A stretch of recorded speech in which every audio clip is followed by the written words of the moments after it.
est à Paris avec l'art numérique. C'est quoi ça, l'art numérique? Alors, c'est quoi l'art numérique? Alors, contrairement à ce qu'on pense, c'est pas l'art qui va être porté ou généré par des smartphones, des téléphones portables ou des tablettes. L'art numérique, au départ, c'est l'art qui va être conçu par un calcul ou sur un support informatique. C'est-à-dire qu'en gros, il est le résultat de la rencontre entre l'homme et l'ordinateur. C'est la création de l'homme via une interface numérique, informatique. C'est ça l'art numérique. Alors, ça va être l'art virtuel qu'on peut voir, la réalité augmentée, même le mapping qu'on va beaucoup voir dans beaucoup d'événements culturels. Tout ça, c'est de l'art numérique. L'exposition dont on parle aujourd'hui s'appelle l'effet du hasard.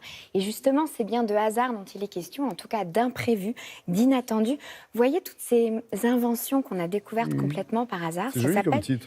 Oui, l'effet du hasard. Eh bien, ce mécanisme de découvrir tout par hasard, ça s'appelle la sérendipité. C'est cette manière accidentelle, imprévue, de faire des découvertes, des créations ou même des inventions. On a découvert la pénicilline comme ça. On a découvert l'hélice de bateaux, les grottes de Lascaux. Tout ça, ça porte ce nom, sérendipité. Incroyable. Réaliser une découverte de façon inattendue, en tout cas à la suite de circonstances, un peu tout ça fortuit. Donc, cette exposition, eh bien, c'est exactement ça. On va découvrir des œuvres qui, au départ, ont été lancées, proposées par des artistes. Et ils ont donné une impulsion sans savoir vraiment ce que ça allait donner. Alors, on a des inventions comme cette machine, par exemple, la barbe à papa, que vous allez voir. Eh bien, au départ, on lance du sucre, on lance de l'air. Et on ne sait pas ce que ça va donner, et ça va générer quelque chose totalement au hasard.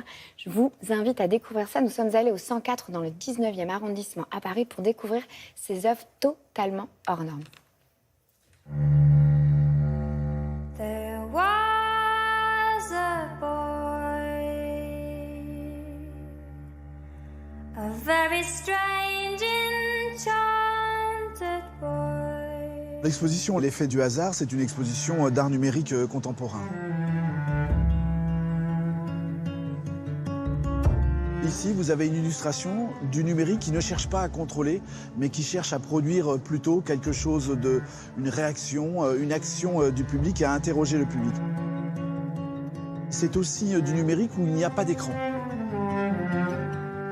Ce sont des œuvres qui sont des œuvres qu'on peut pratiquer, des œuvres que l'on peut observer, des pièces aussi qui nous observent. Et l'idée, c'est que les artistes maîtrisent le processus, donc on va dire les calculs, mais ils ne connaissent pas le résultat.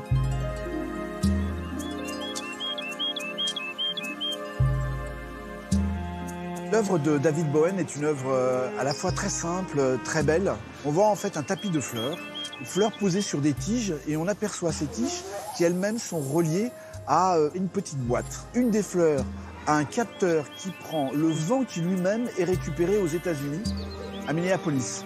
Et cette fleur, au fond, comme un chef de chœur, va donner l'impulsion à toutes les fleurs qui vont danser par l'impulsion qui est donnée par le vent qui se trouve aux États-Unis.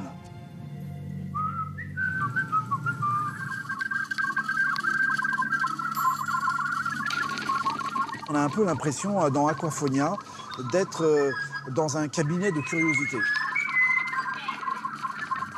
On est appelé à souffler, et cet air va être analysé par des capteurs qui va traduire ça en algorithmes, et ces algorithmes vont venir, d'une certaine manière, activer de l'eau qui elle-même va venir activer tout un système, et là vous êtes dans un laboratoire de recherche d'un professeur fou qui du coup imagine une matière qui est en ébullition et qui effectivement éclaire l'ensemble de la machine. L'artiste qui a imaginé cette pièce, son idée c'était de montrer en quoi le numérique permettait de transformer un geste en autre chose.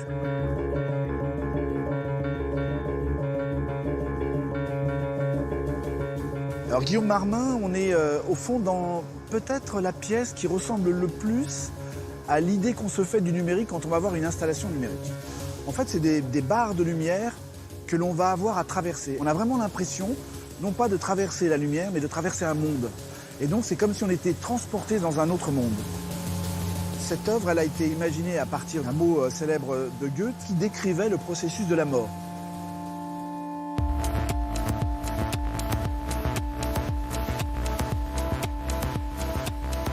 La machine, ici, elle n'a aucune autre fonction que de venir agiter notre imaginaire.